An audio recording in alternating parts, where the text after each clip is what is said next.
welcome to the next instalment of Warmups with Mrs. Groom. Now I'm going to talk about violin bowhold today. Can be quite a tricky thing, especially been playing the violin for a little while, and no one's really talked to you about how you hold the bow, or they talked to you about it in your first lesson and that was kind of it. So I'm thinking particularly about my starter strings here. This is really good for my year 3 starters if you need a reminder on how to hold the bow. Okay, so it's actually very, very simple.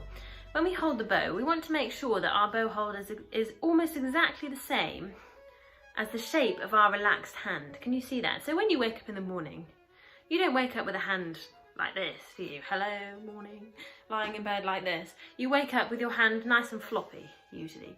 And if you were to flop your hand in front of you, can you see that your fingers are kind of nicely rounded? I'll show you from this angle. They're nicely rounded, they're not straight, they're rounded like that and nice and floppy. Now this is the shape that you want your bow hold to be in. Okay, we shouldn't have to change it too much from that. So what we need to do is we need to first start off with that floppy bow. So can you flop your hand in front of you like this? And this looks a bit funny on a screen. Okay, and this is your right hand, by the way, not your left hand, because that would go very wrong on the violin. So we want this to be in your right hand like that. And then with your other hand, can you hold your bow like this? Horizontally, using your left hand with the frog in front of you. Okay, so when you've got that, okay, make sure also, year 3s, that you're not touching the hair of the bow. So please don't grab it like this.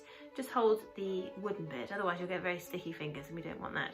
So, with the frog in front of you and your floppy hand, can you first of all be thinking about your thumb? So your thumb, I'm going to show you from this angle, your thumb is going to sit in this corner here. So if I show you my bow, it's going to sit just between this kind of wooden bit here and this sort of rubbery bit here. It's going to sit just there, okay? So can you put your thumb just there? Not too far, oops, music stand, not too far underneath, but just enough that it supports the base of the bow, okay? So you've got your thumb there. Can you remain, that thumb needs to stay nice and bent. So we don't want a straight thumb, nice and bent, as if you'd just woken up in the morning and your thumb was just relaxed underneath there, okay? The rest of your fingers are already in the position they need to be in, so just flop those down. Now, some of my students have a furry sticker to help them with this. So you should have a furry sticker on your ring finger, like that, and it should come kind of a little bit far down here on the frog. So some of you also might have like a mother of pearl eyelet thing here. I don't, and some of you might be able to feel that, and some of you might have a furry sticker over it. Whatever you have, just make sure that your ring finger is actually a bit further down than you think. Sometimes it's very tempting to hold the bow up here. I see a lot of students doing that. We want our fingers just to be, again, back in that floppy, relaxed position, just here. Can you see? The next thing to think about is our first finger and our little finger. So this is almost, they're going to kind of pivot. They're going to make sure that the fingers in the middle can pivot like that, like a seesaw.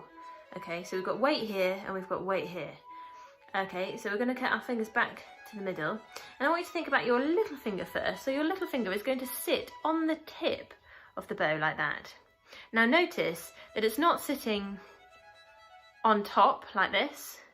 Now the reason I don't want it to be quite on top is because that can happen sometimes.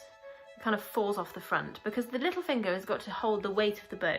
If you try holding the bow without having anything underneath it, anything supporting it, without our hand supporting it, it puts an awful lot of pressure on this bit of our little finger. So the little finger has to hold quite a lot of weight. So if it's on the front of the bow, that can easily slip off, especially if we have sweaty little fingers. They can easily slip off. So I want you to think about the button of your bow, so this little bit at the end that we turn to make the bow tighter. Think of that being a clock, and I want you to think of it being about, kind of sitting at about 2 o'clock. Can you see that? So my finger is kind of about 2 o'clock on that clock face. Yeah, so slightly on the back of the bow. Okay, so that's the first thing. Our first finger, some people have the tendency to put that all the way over here to get maximum control. Now, that doesn't actually give us maximum control. We want it to be close to the hand, okay? So keep your fingers close to the hand. Again, if I was to take my bow away, notice that my hand is still in the floppy position. There we go, there it is. Floppy, and then with the bow. Another thing you might notice is that I am rolling my hand into the stick, okay? So I'm not keeping it totally straight because that would, again, put a bit of pressure. That's actually very difficult to hold. Put a bit of pressure on my little finger. I need to rotate my hand into the string like that. So last but not least, rotate the fingers into the stick, like you're leaning into the stick a bit, because that's what makes the sound that we want to draw out of the bow, okay? So that's the last thing. And when you've got that, whilst holding the other end of your bow, when you've got that ready, have a go at taking that hand away and seeing if you can keep it, okay? And then bring it back and relax. Okay, so I'm going to go through those steps again. First of all, floppy hand, here we go. Just woken up in the morning, floppy hand, totally floppy, bendy thumb. Next of all, violin bow in the other hand, in the left hand. Bring the floppy hand to the bow, thumb in the corner, nice and bendy. Fingers wrap round the stick, little finger at 2 o'clock. First finger belongs to the hand, and then a slight roll of the fingers into the bow. And that is your bow hold. You should be able to see through the hand like that. I don't know if I can do this. Can I see through the hole? I can see through the hole.